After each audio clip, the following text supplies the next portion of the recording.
I just automatically look at Tony. Whoa. Gee. Pardon me. Is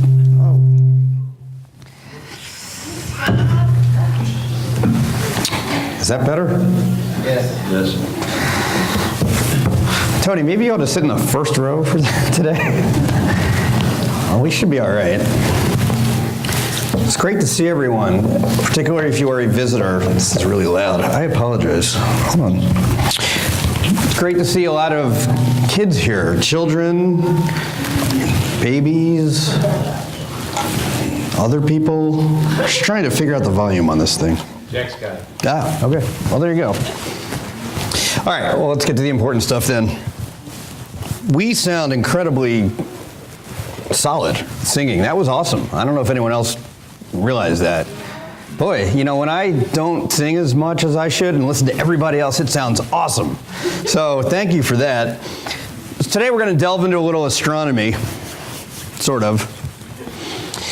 There are some topics which are just really easy to preach on. Like, I love coming on here and talking about the gospel and the good news of Christ and salvation, justification, sanctification, all the other ION words.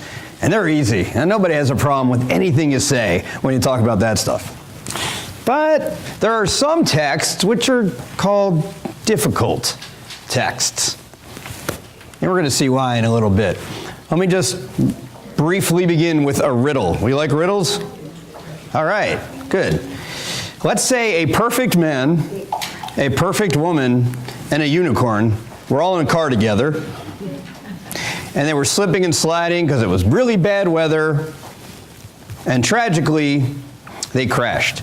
Now there's the perfect man, the perfect woman, and a unicorn. 2 died. Who was the one that survived? The unicorn. Who said that? Why? It's perfect. Okay. Carolyn says the unicorn. That is incorrect because the perfect woman's really the only one who existed in the first place. There's no such thing as a unicorn. And have anyone found a perfect man yet? Now it's funny because a man might answer that with, so you're saying unicorn doesn't exist, no such thing as a perfect man, therefore the perfect woman must have been driving. Thus the accident. Thank you, everybody. I just want to make sure that I have offended every single person in this room before we moved on. Now, there's a reason for this. We're going to talk about women's roles in the church, which quite honestly, depending on, and there are so many denominations out there, I've talked about this a million times, and everybody's got such different views on this. But really, if you read what it says in this book, the Bible, I think it's a little more clear than we make it out to be. But we, not we in this particular congregation, we as people, as human beings, we love to complicate things, do we not? We love to make a circle when really I can just go straight. We love to argue with one another because, you see, if I argue with you, then I can prove that I'm smarter than you. In 1992, the relationship expert John Gray wrote a book that I have yet to read called Men Are From Mars, Women Are From Venus. Evidently, there's an off-Broadway show of it somewhere in Cincinnati. Basically what he says is there are 2 distinct planets, right? Each sex, male, female, are from their own planet, and they adhere to their customs and their functions and their society, but they're completely alien from the other. Now look, I'm not a relationship expert. I certainly don't understand women as well as other people do. But look, as Carolyn said, nobody's perfect. And I would add that I think all of us are from kind of distinct areas, if you really want to go that route. That being said, 2,000 years ago, Paul and really everybody did not approach men and women the same way that we do. Now, there are those today who will think that women have it tough and they're picked on and they're not given equal value. And in some cases, you're probably right. I'm not here to discuss the merits about that. But Paul, as he addressed people in his epistles and his letters, He addressed women. He addressed slaves. He addressed children. And you're thinking this is not a big deal, but it was 2,000 years ago. Nobody was doing that. In many ways, Paul was a trailblazer. And do you know why he thought that women, children, and slaves were equal to men? Because he learned from the best. And of course, that was Jesus Christ himself. No, Paul was not one of the original apostles, but boy, he was given the Spirit big time on his way to Damascus. He was met, of course, by Jesus himself. So, 2 weeks ago, because last week we had the camp lesson, 2 weeks ago we began our series on the pastoral epistles, that is, 1 Timothy, 2 Timothy, and Titus. Why is Paul writing to Timothy to begin with? Well, Timothy is starting this church as one of the leaders in Ephesus. Ephesus was dealing with a lot of issues. The church itself, the congregation, was dealing with false teaching primarily. That was one of the big problems. And also quarreling. And there's some other stuff there too. But today's context in 1 Timothy chapter 2, prayer and worship in the assembly, that is the main context. It is a good idea to memorize Scripture if you can. I'm sure Cindy has the kids doing it and other teachers do too.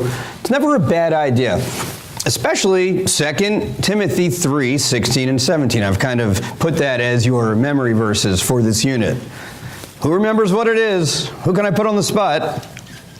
All Scripture is God-breathed and useful for teaching, correcting, rebuking, and training in righteousness, so that the servant of God may be thoroughly equipped for every good work. Now, it's important I say that because some of the text we read, we're not always going to agree with.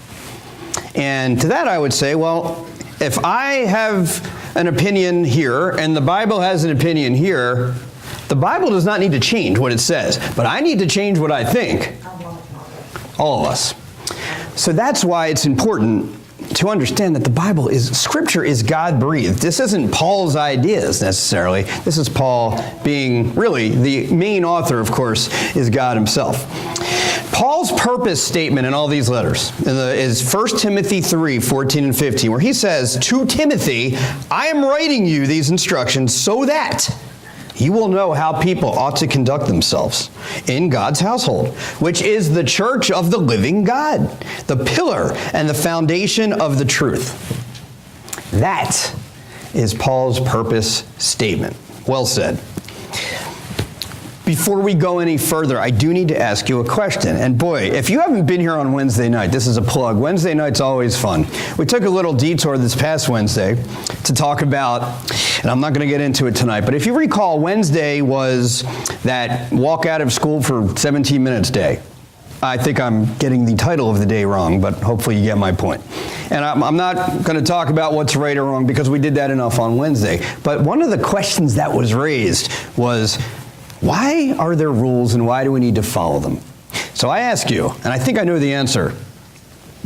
Did you grow up in a house that had rules? Yeah. My kids better be answering that question in the affirmative. Okay, we all grew up now the rules that you grew up with, Juana, might be a little different than the rules that my kids have, just generationally speaking. But what happened if you did not follow those rules? I believe what we talked about the other day, Holly, was the Board of Education, right? Yeah, think about it. There's a reason why there are 613 commandments in the Old Testament.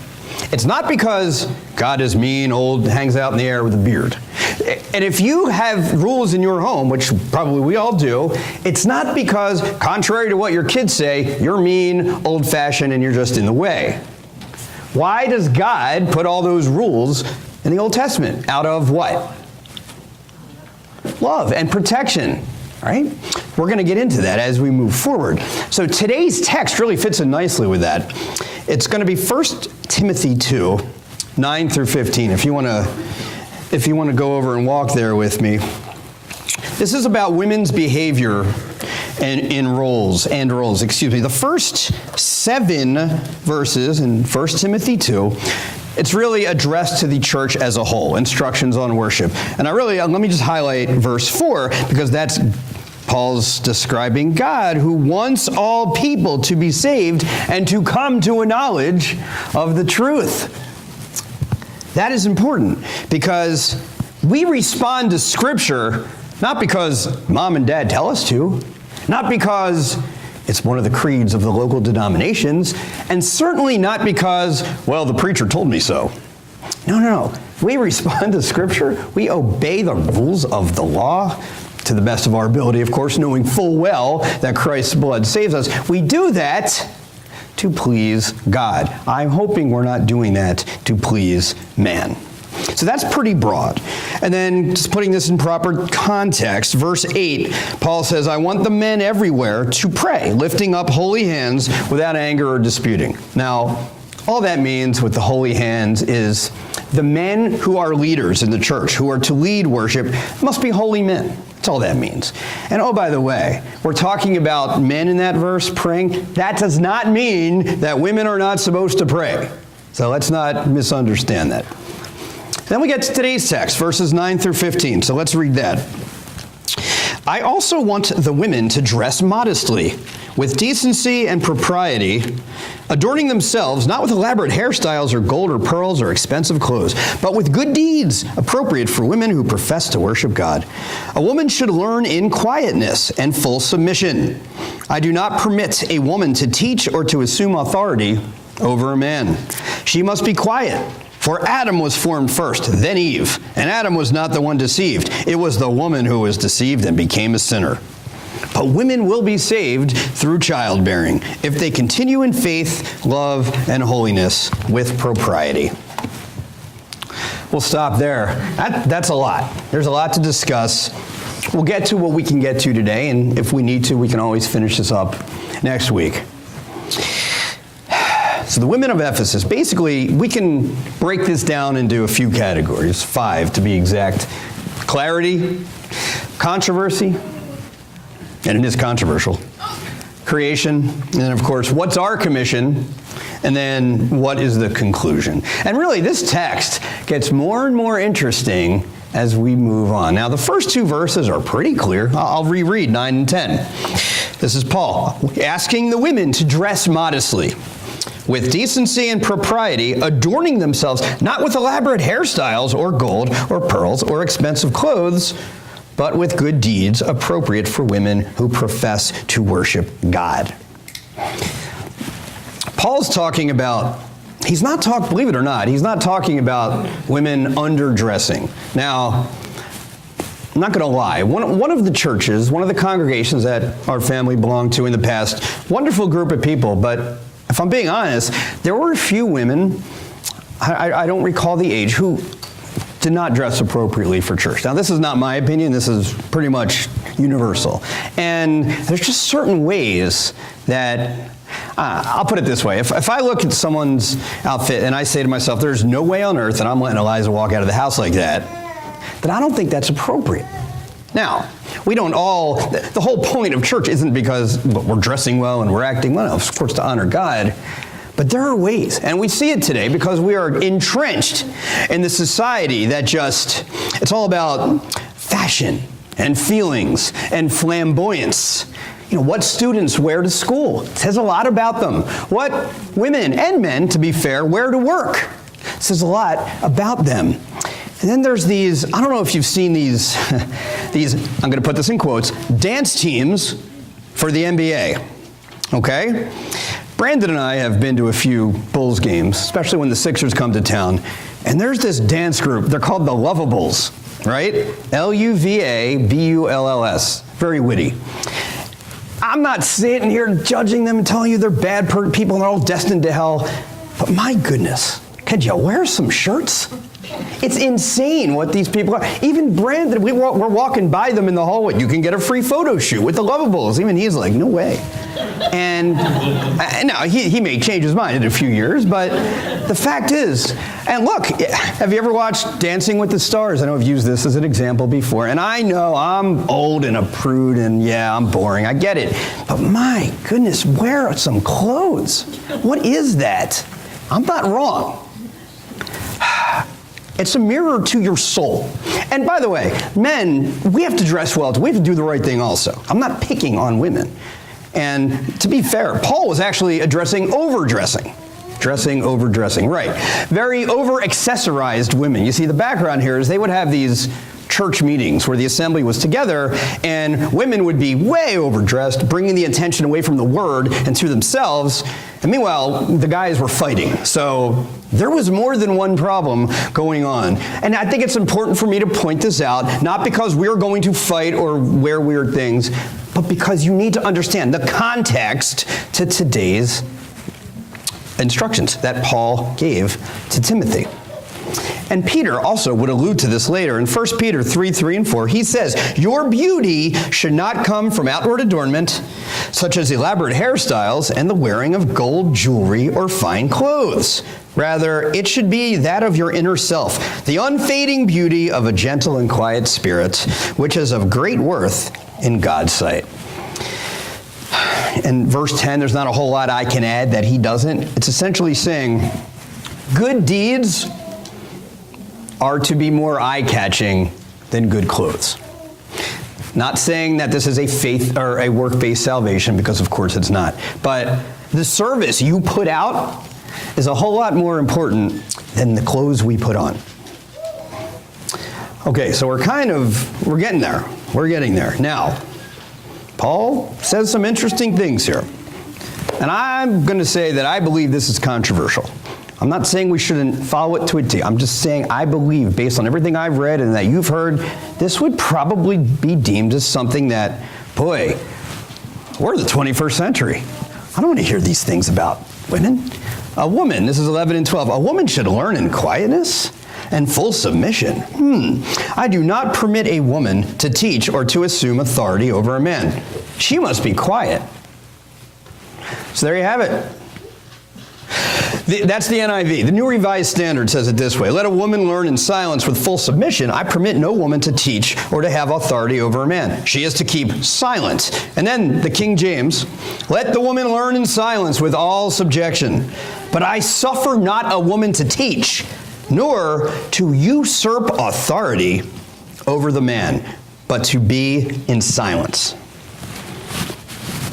It's a lot to digest. Paul is not anti-women, okay? And I'm going to make this point a couple times. There's a big difference between having different roles and lesser roles. This is an authority issue, as we're going to see. But I'm not going to lie, it raises questions. Some text doesn't really raise questions. This does. To name a few, first of all, what is Paul talking about here? What does it mean to usurp authority? Who even uses that word anymore? What exactly is he forbidding teaching-wise? Is he talking culturally or temporally? Is this metaphorical? Is it literal? Is it figurative? If women are leaders in society today, which we all know they are, then why is the church so different? And furthermore, why are there so many different interpretations of this? Why are there so many different views? We will get to all this. That's my goal. Let me start with the beginning there. A woman should learn in quietness. Okay, so to remain quiet. So does that mean that women should never talk in church? Does that mean during class, I'm only going to call on the men? I think we all know. It's a rhetorical question, of course. I think we all know the answer is no. We can't. This church would be so, let me say it another way. We're so much better off because of the women here, right? Because of all the disciples that we have that just happen to be women. We could not survive without their contributions. However, that being said, it's very possible that 2,000 years ago, Paul and Timothy were experiencing just some unruly interruptions by the women in Ephesus, which is why they had to address this. And yeah, quiet, it really means exercising authority over a man. It has nothing to do with the absence of words. Let's make that clear. And it's the same word, by the way, that you see in verse 2, when he talks about for kings and all those in authority, that we may live peaceful and quiet lives.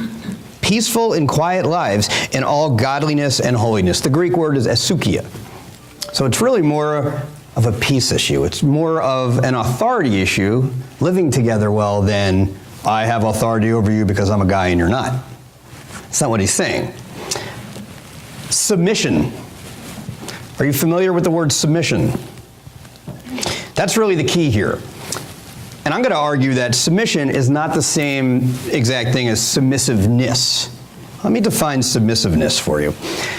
Ready to conform to the authority or will of others, meekly obedient or passive. There's nothing wrong with being meek. There's nothing wrong with being passive if we need to, and there's certainly nothing wrong with being obedient. Now, used incorrectly, we talk about submission, it could be competitive. It could be something of a threatening intent versus what it should be, which is really a cooperative spirit. Used incorrectly, man's authority can abuse another's obedient spirit, like capitulation. Power in and of itself is not necessarily a bad thing. What is that saying? Absolute power corrupts absolutely, right? Authority in and of itself is not a bad thing. You have to understand the authority of another. We see it with kids. If you're in class, if you're in a 5th or 6th grade or any grade class, you might not like your teacher, you might not agree with everything he or she says, but they're in the authoritative position and you're not. So you at very least need to respect that. If you get pulled over for a speeding ticket, I'm going to probably try to argue out of that one, but you know what? I'm still going to accept and obey and respect the officer's authority because it's the right thing to do. That's what Paul's talking about here. Sometimes we do throw our weight around when we shouldn't. Here's an example. Former governor of Massachusetts, a guy by the name of Christian Herter. This was back in the 50s. He was about to seek re-election. So he was on the campaign trail and it was a real hot summer day. He was hungry, he was thirsty, he was tired, he was cranky, he was just driving around and all he wanted to do was eat. Fortunately for him, the last stop on his tour that day happened to be a church building. And oh, by the way, they were having a barbecue. Just my luck, a barbecue. I'm going to grab some chicken. So he gets there and the line is about 3 football fields long, so that's no good. Finally, it gets to his turn and he's famished. So this lady just slaps on 1 piece of chicken on his plate and that's it. He says, any way I can get another one there? She says, no, I'm sorry, sir. We're only allowed to give 1 for a customer. And he says, yeah, but I am really hungry. I haven't eaten all day. She says, look, I'd love to help you, but this is what I was told to do, only 1 per person. So now he's getting desperate. And this is a pretty quiet, reserved, unassuming man. Finally, he's going to throw his weight around. He says, listen, lady, do you know who I am? I am the governor of Massachusetts. And she looks at him and says, do you know who I am? I'm the lady passing out your chicken. Now move it. The moral, as always, if you go to a church barbecue, get there early. What we talk about here, if I may get theological for a second, there's something called a principle versus manifestation. The principle is theological in nature. The manifestation is something we see. It's the example we set. Now remember, these were occasional documents, meaning they were written for a specific occasion. Paul wrote the Timothy letters not to the church in Cherry Hill in 2018. He wrote it to the church in Ephesus and Timothy for a reason, and we've discussed the reasons. That's why they're called occasional documents. Now, there's always an external manifestation of the principle. One example would be, you go all the way back to Genesis 3. The principle is sin, or / obedience. The manifestation is eating the fruit. If you read Genesis 3 and you're focused, you think the fruit is the main idea, you've kind of missed the point. Because the principle is the obedience, or in that particular case, the lack thereof. Submissiveness / submission, that is the principle here. The manifestation is lack of teaching opportunities, or not exercising authority over men. That's all that means. But when we talk about submissiveness, we don't like being ready to conform. We don't like submitting to the authority of others because, as you know, we live in that self-help world where you can do it and you're better than everybody else and girl power and I am woman, hear me roar, right? There's nothing wrong with that. But All these things, and you see Oprah Winfrey say it all the time, follow your heart. And I think it was Whitney Houston, right, who said, learning to love yourself is the greatest love of all. No, that is not true. Learning to love others is the greatest love of all. Truly, learning to love Christ is better than that. Paul's concern with these Christians is how they conduct themselves during worship. Men, women, children, service pets, does not matter. We had a service pet in Minnesota, by the way, and he behaved probably better than all the kids. So, what am I saying? Am I saying women can't teach? Is that what's going on here? Well, women play different roles. It is clear in 1 Timothy 2 that women can be disciples, okay? That they can teach women and children, that they can even instruct men in private. But in the assembly, they are not to teach or preach authoritatively in God's presence. That's not Matt Wolf's view. That is the New Testament view. Any function in the assembly where she would be in a position of teaching or any special leadership over males, it's strictly prohibited. I wish we would stop arguing about things like this and just obey the text. Don't argue around it. We serve others. We don't serve ourselves, we serve others. That's why it's so important to come here Wednesday night when you can, or Sunday morning if you can, because the church service itself is great, but when we study the Word together, it's so much more than just some guy sitting up here and teaching. I love hearing every single person's perspective. Everybody's view makes everybody so much stronger and encourages all of us, and we need to continue to do that. And oh, by the way, Paul is not saying, as some people believe, once women are well learned, once they are ready, then they can teach. That's not what it says. Now, it's interesting. The Greek and Jewish cultures back then, they felt, you ready for this? They felt that education of women was a waste of time. According to the oral law, which is the Mishnah, the Torah is the written law. Ready for this? It says, men do not talk much to womankind, lest they neglect the law and finally inherit damnation. Oh, that's nice. Fortunately, we know that the women here have incredible gifts, incredible skills, and are incredibly talented. That is not the point. And we talk in the New Testament and the Old, great women leaders. Deborah, great example of leadership. I talked about her before. Paul himself talks about Phoebe and Priscilla. And then there's Anna the prophetess, who was one of the first people to ever get in contact with the baby Jesus. That's a pretty important fact right there. So it's not about gifts, and it's not about ability. It's about permissibility. We have 3 more verses to go. And there's a lot more I want to talk about. And we're going to do it next week. This will be part 1 of a part 2. I haven't done that here before, so there's a first time for everything. So, with the abrupt ending in mind, let me go to this. Every single point we just made is important. Everything you hear in church is an important point, whether I say it or someone else does. But more important than anything that we just heard is your salvation.